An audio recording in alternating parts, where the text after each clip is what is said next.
Alright, so this is going to be the spoiler-filled review of Brightburn. Good old James Gunn. Got a nice paycheck for this, I'm sure. In the trailer reactions, if you remember, I said my main concern with this, it looked good, but I was wondering how it would be resolved. What stopped this, basically, Superman? So what stopped him? Let's find out.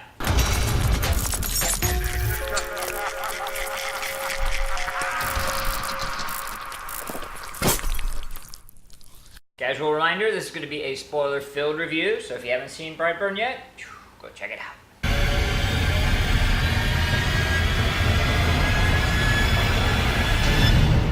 Alright, you're here, so to make sure we're all on the same page, this is basically Evil Superman, inspired by the Batman Under the Red Sun comic book, very loosely, more, just sort of the concept. Although in that book, they address nature versus nurture, and we'll get into what they did in this one. But basically, Kansas farmer couple adopt child from space, turns into evil Superman. Hilarity ensued. Alright, we start off with likes, and I'll say going first is very nice gore.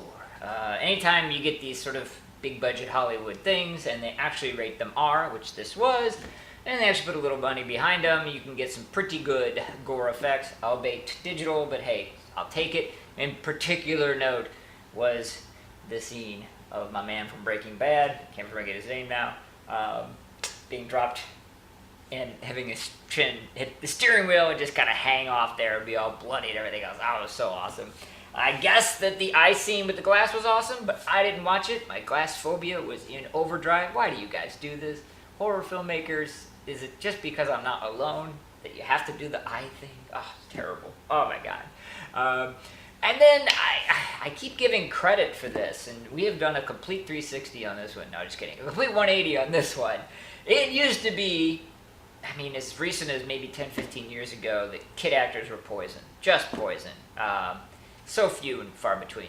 Nowadays, man, they are just banging it out of the park left and right. Kid did a phenomenal job in this one, switching kind of back and forth. And so I did particularly like that. And then, of course, Evil wins. I always love Evil wins. Big fan of Evil. Doesn't do much for box office, because most people don't like Evil winning, but I do. It tickles my funny bone, so I do appreciate that aspect of this very much. And of course, at the end of the movie, the kid gets away with everything, and including, killing them, well, all his relatives, actually. His aunts, his uncle, his mom, his dad. And then a nice plane full of people just to boot. Ha! Yes, Evil wins. It is dislikes time, and so here we go. Okay, mentioned at the beginning, Superman Under the Red Sun, nature versus nurture. So, I, particularly, for my taste, would have very much enjoyed if they had explored the nature versus nurture question. They didn't. In fact, they went the opposite route, and I don't think it was a smart move. He was a nice, normal, innocent little boy, and then, I don't know, 12th birthday, beat up, destroyed spaceship, kicks into gear, and turns him evil. There was not the analysis. It was just a switch, Yeah, his mom yelling, "I love you no matter what," all the way through, but then I'll kill you at the end. So it just dropped the ball on that. That's a personal preference. However, it does come into play from this aspect. So, if you're going to make a high-concept piece about nurture versus nature without getting too preachy, but examining it in the confines of that, I'm going to be very, very happy. If you're not, flip it and go bloody nightmare gore fest. Because no need to pull punches at that point. You're not going to make a heady statement. You just want to see this kid tearing shit up. They didn't go that direction either. Yes, he killed 5, 6 people, plus plane full, not shown.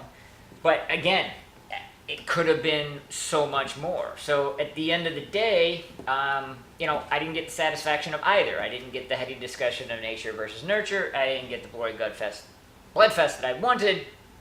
And so from that standpoint, it just didn't linger. From the standpoint of, oftentimes I ask myself when I'm exiting movies, will I watch it again?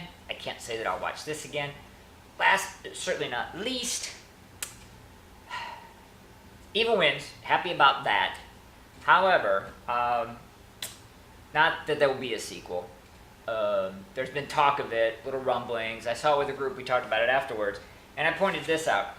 With the only kryptonite in this world that we're aware of is his spaceship, and him dropping a plane on that and killing the only two people who knew about the kryptonite, his parents, essentially the kid is now God. And any writer worth their salt will tell you that thematically the least interesting character is God. That he's omnipotent. There's nothing that can stop him, you know. So if they do a sequel, which I don't think that they will, they're going to have to introduce the Deus Machina. Aliens come down from outer space and say, "Oh nope, kid, don't do that. They're not ready." We magically find some other substance that he's, you know, victim to. None of that was introduced in this movie. So at the end of it, even though evil won, you left God to, you know, the news clippings just kind of cause problems. Plus now, technically, he's the ward of the state. So, like, is he in school? I mean, there's a million questions that don't really fit with that ending as much as I did like it. All right, it is Pinhead time, my main man. So, you know, honestly, I did have things I liked. I did have things I didn't like. The question, will I watch it again? The answer was no. As such, this is going to be a little left of down the middle. So I'm actually going to give it 2 1/2 pinheads. Alright, what did you guys think? I think this is probably going to be split, whether it's sort of a popcorn muncher type response or just sort of a diehard horror fan response. Nonetheless, I want to hear from you guys.